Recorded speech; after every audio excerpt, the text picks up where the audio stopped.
The Earth Goddess. Written and narrated by Lady Spookaria.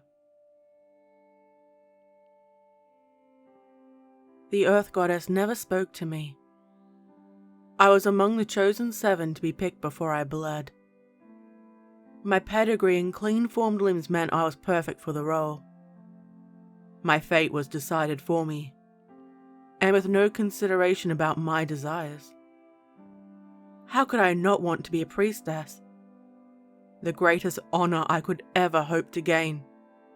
My parents wept with joy, thanking the high priest and priestess over and over again in excessive adoration.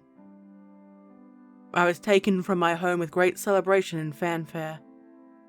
The honor it brought the family was great, and no doubt they would use it later for political gain.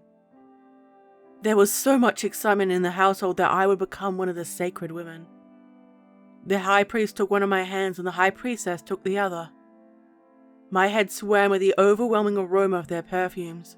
I stared up at them and no one was paying attention to me. They spoke above me, with blurred words, and there was an exchange of coin.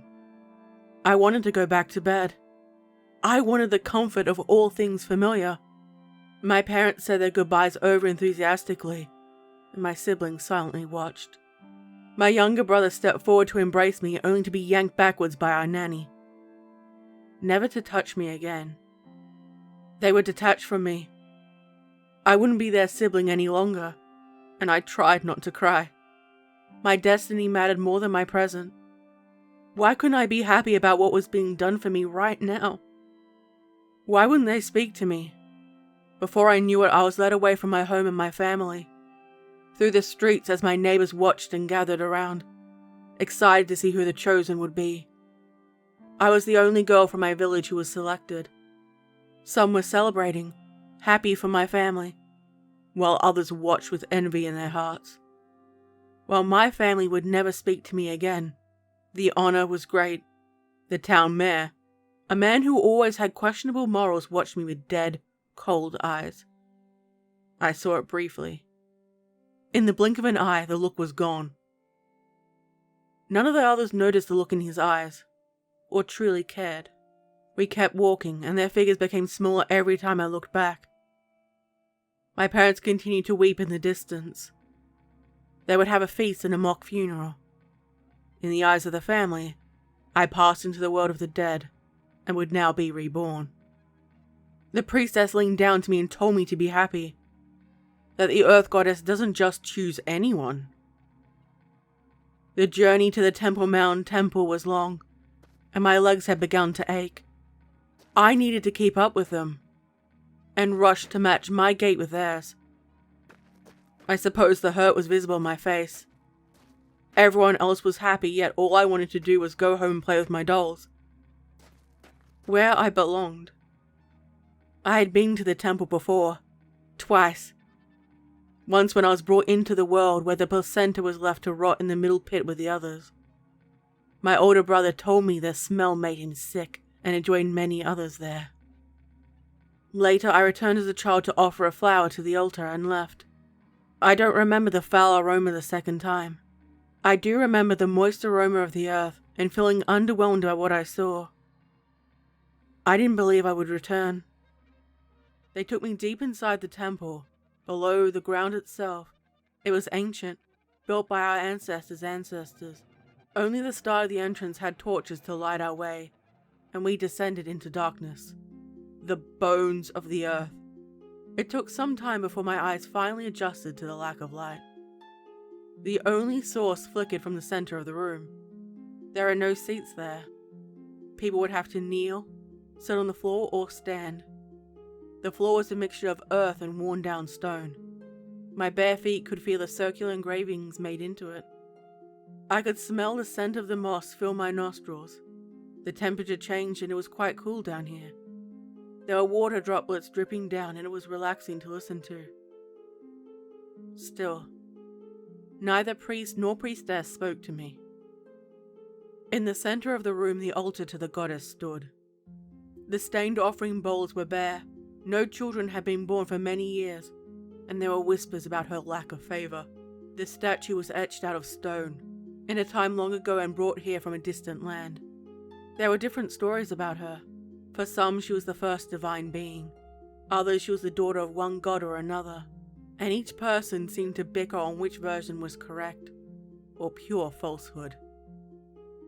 Her body was bountiful, and she could survive all hardships thrown at her.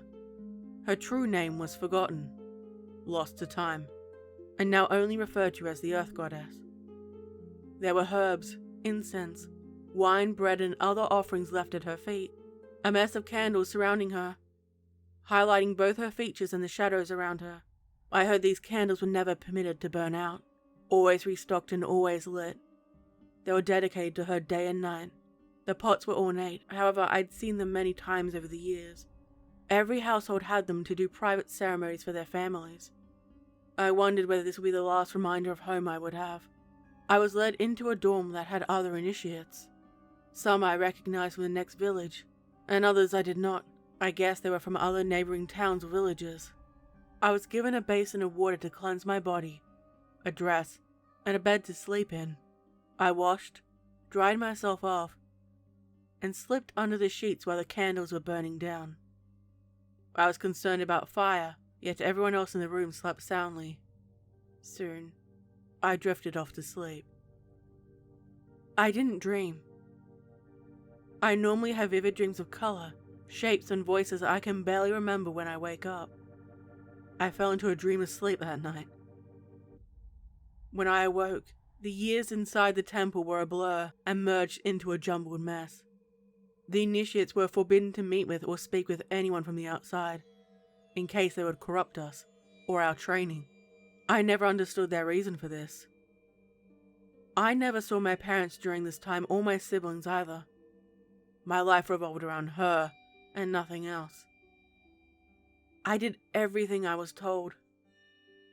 I learned the chants, lifted my arms and watched while the other initiates swayed. They heard her voice and gained power through the Earth Goddess' blessing. We left offerings in dedication to her. I pledged my life to her service, tattooed and marked my flesh with her circular symbols, all in hopes of gaining her favor. Each of them did. All but me. The other initiates would sway, dance or sing as the goddess spoke to them, hearing her words and sending them into fits of frantic delight. Divine messages to guide the community. The goddess never granting any blessings like this on me. I had been in her service for 10 years and nothing had happened. I conducted each rite correctly, each time hopeful that today was the day. I was the oldest initiate and the oldest there had ever been. I should have graduated to being a priestess by now. I braided my hair, made my offering in blood and burned a branch, just like the others. The final gesture of connection to my family being broken forever. Even within the confines of the temple, my parents heard about how I was failing them, embarrassing them in front of the Earth Goddess, the priests, the village, and shaming them. My parents were furious with me. Why could I not do what so many had done? Why did the goddess reject my words and offerings? What was wrong with me? Why did the goddess reject me? The younger priestesses would whisper behind their hands when I walked past, or avoid eye contact with me. I must have been tainted for the goddess to reject me. I was at fault, and I didn't know why. The initiates were crueler in their taunts, and the high priestess would chastise me if I ever told them to stop. The high priest and priestess' silence showed their approval of what was happening to me. I was angry at them. It wasn't my fault. I hated doing the rituals. I loathed looking up at the goddess's calm face while my life was torn from around me. I ended up avoiding the dorm set aside for us. Preferred to stay outside during the nighttime, where I would be alone and free, liberated from my thoughts and temporarily allowed some time to heal, only for the wounds to be reopened the following day. I wrapped my initiate shawl around my shoulders to keep the cold of night outside. I felt more at home out here than in there. If any of the other girls went missing, the priestesses would seek them out and ensure they returned. With me, I think they hoped I would be captured by a wandering spirit or perhaps a bandit. Perhaps it would have been best if I did not return. But where could I go? I would be rejected by my family if I tried to go home, and I did not know where any of the surrounding towns were.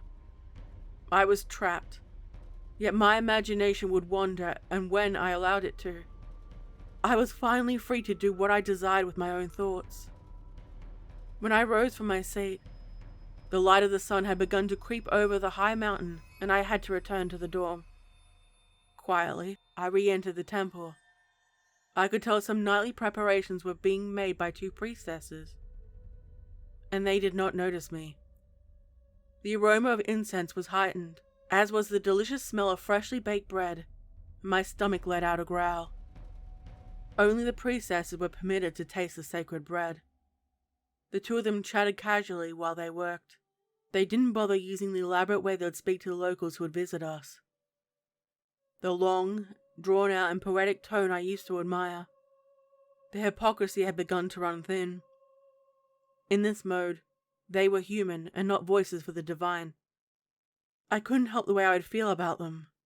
I enjoyed the thought of sneaking up behind them, taking the bone knives and slitting their throats, drenching the earth goddess in their blood in revenge for her forcing this life on me. It would only remain a dark fantasy when I heard the sound of footsteps and talking from a nearby room. The 3 of us were not the only ones who were awake at this hour. The private room was reserved for only the most favored and devout. I instantly recognized them as the high priest and high priestess. Their usual noble, enchanted voices were changed to a more realistic one. This was no longer a shock for me. The illusions had been shattered a long time ago.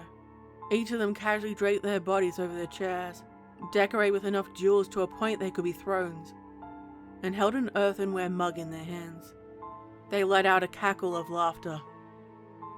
Without a care for how loud they were being, I listened, curious, until I realized I was the topic of conversation. They were discussing what they should do with me. I wasn't favored, and keeping me here was unsettling the others. The high priestess suggested perhaps I would best serve in death, kill me and intern my body into the earth, to speak to the earth goddess directly. Or perhaps the high priest spoke up. I should be taken somewhere far from the temple and disposed of. He was particularly fond of the idea of strangling me and throwing my body in the swamp. They considered each option, and decided on the latter. There would be no ceremony, no care taken, and I would be forgotten. I glared at the door coldly, my fist clenched in anger, and I couldn't understand why I was being punished for this. I heard footsteps behind me. I shuffled back into the shadows, and hoped whoever it was didn't see me eavesdropping on 2 powerful religious leaders. He smelled of cologne, and of perfume from the temple. No, it was different. I couldn't put my finger on it. I couldn't get a look at his face. He was tall and moved with purpose. He was completely at ease, at home, and the earth goddess didn't show her displeasure by his entrance. I wanted to get to know him more. In the darkness, I could make out the outline of his figure and sensed he could see me, or he was aware of where I was. The high priest and high priestess were revered within the community. They were on equal status with a distant lord I had never seen. No one dared to challenge their verdict or decisions, because they spoke with the wisdom of the earth goddess. They looked frightened at the sight of the figure. They shrank back from him, their proud demeanors broken, and it only intrigued me further. With their heads bowed in reverence, he slowly walked around the room, and I couldn't make out what he was saying. He stopped in his tracks. His glove hand lifted, and the heavy door slammed shut behind him with a thud. I couldn't hear what was happening. It was silent. The torches and candles flickered and dimmed uncharacteristically. I scurried off to the dorms. Still cold, I curled up into bed and tried to get to sleep. The chill air still clung to my body, and even the tightly wrapped sheets did not quickly warm me up. I didn't regret going out late. I smiled, shivered, and relaxed. Somehow I drifted off to sleep. I was woken by hard slaps by one of the priestesses. Initiates were never to be mistreated. I, however, was the exception. I opened my mouth to ask what was wrong, and she put her hand over it to silence me. "Shh, you stupid girl! We are under attack, I must leave," she demanded, yanked me out of bed, and I fell on the hard stone floor. I winced in pain, rested my hand on my hip, and the priestess roughly dragged me along the floor until I rose to my feet. Shakily, I reached out to her. She let go of my hand and hastily ran away, having done the bare minimum to get me to safety. Outside the dorm, there was a sickly aroma of fresh blood. It was not only blood, but the entrails of those who had been my peers. The flesh had been cut off and hung up on wooden spikes, a strange curved marking on it, and it strangely swayed. Bloodied skulls were placed on the altar. Limbs lined the room in a circle close to the walls. And I gazed up at the earth goddess's calm face. No damage had been done to the statue. The priestess who woke me was there. Her innards were on the floor, yet her body was sprawled on the altar, and I could have sworn I saw her blink. I could hear weeping coming from the quarters of the high priest and high priestess. The heavy door was gone, with only splinters near the hinges.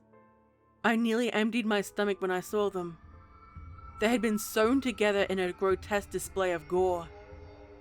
They moaned and seemingly accepted their fates. I walked up, stared at them, wondered what I could possibly do to help them. I couldn't take my eyes off them. When I got closer, I stared up at their outstretched, bound arm and watched as the blood trickled down and then onto my face. When I tried to wipe it off, it only spread all over it. The stitches on their bodies were fresh, inflamed, and if they managed to survive, infection would follow. Their chests sewn in mismatched places, his genitalia sewn onto her hip. Nothing was sliced off from what I could see. I stepped backwards, unable to end their misery and unsure what to do. The high priestess opened her eyes. She was on the verge of death, and exhaled, You have brought nothing but pain and misery to us. I curse you. I curse you. She fell silent while the high priestess murmured and sobbed idly. She didn't pass away.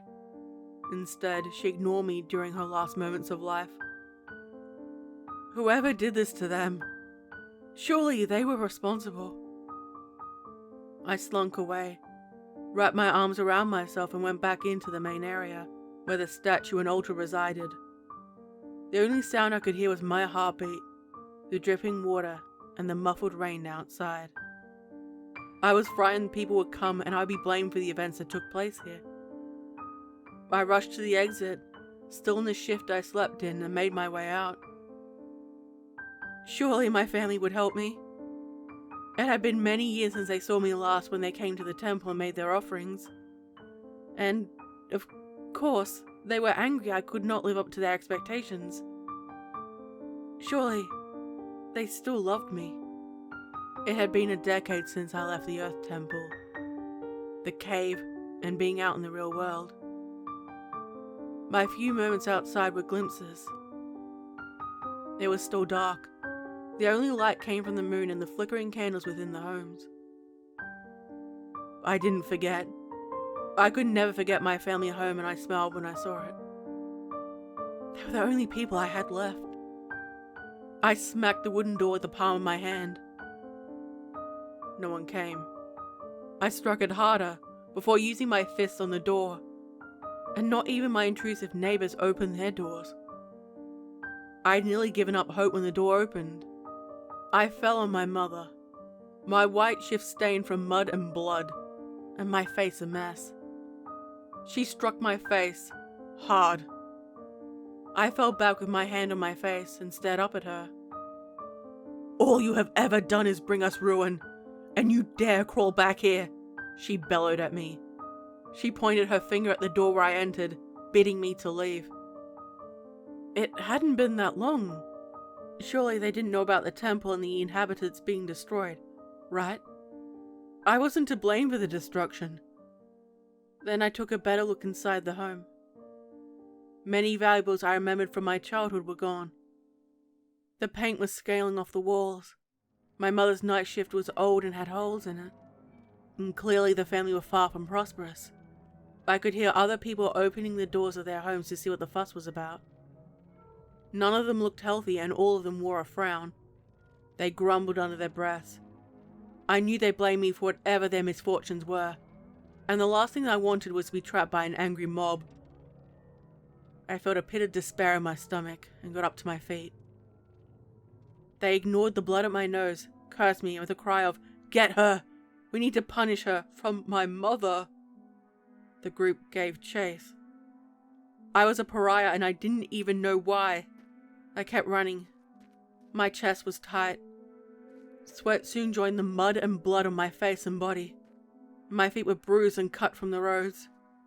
I could hear shouts and men running behind me.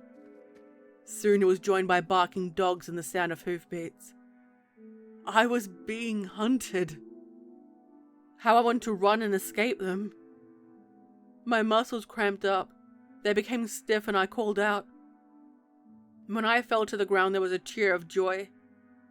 When I crawled as fast as I could through the foliage, there was one of those small tunnels underground and I crawled into it. It didn't matter if I could drop down and fall. All I wanted to do was escape and survive. I didn't want to go down head first. Swiftly, I put my feet in first and felt nothing but an emptiness on them. I lowered myself down. They had torches, weapons, and were crying out for my blood. They would never forgive me for all I had apparently done and will do. As I lowered myself down, murmuring a prayer to the Earth Goddess to save me, and looked up, even my family stood among them. Just when I was about to drop, one of them snatched my hair, curled it around his hand and lifted me upwards. I had no qualms about dignity now. I screamed and lashed out at him with my hands, wanting to do even the slightest damage to him. His arm span was greater than mine, and I could only attack the air. He then threw me hard on the ground in front of the village mayor, a man who I recognized since childhood. He always grasped for power. My family name protected me from the worst of his vices. Yet, it wouldn't this time. Ever since this depraved creature became an initiate, the Earth Goddess began to turn her favor from us, he yelled, and the crowd roared with approval. A blight impacted our crops. Our animals turned sickly and weak. No infants were born strong enough to survive the first 7 nights. We've been raided by bandits. Our taxes were raised. And all because of this sick, depraved creature. Until tonight, I didn't know what even occurred. I noticed more people came to the temple to make offerings, but that was normal though. If, my good people, we put this vile wretch into the ground, the Earth Goddess will forgive us. She will protect us and ensure our safety, he boomed, arms spread wide to accept the adoration from the crowd, and they gave it to him. He had found what he had long been seeking. I was dragged by the hair to a burial mound, used by our ancestors' ancestors, and long since looted any valuables inside it. There was an empty darkness, a void, and I screamed, begging to not be thrown inside. With haste they threw me inside and I landed with a loud thud. Bones broke by the impact. Their muffled words could be heard outside, cheering and happy with their actions. I looked down at my hands and saw they rested on broken bones. My weight had crushed them, and looters from long ago stripped them of their humanity. A skull's empty eye socket stared up at me, and the stone door rolled shut. I knew I wouldn't die immediately. I reached out and caressed the curve of the skull with my fingertips. I figured with my last moments to wonder about the skeletons beneath me. I'd suffocate long before I'd pass with starvation. I felt my way until I reached the inner sanctum, curled up and thought this was where I would pass. surrounded by the bones of our ancestors. My breathing slowed, then finally stopped. And then I heard him.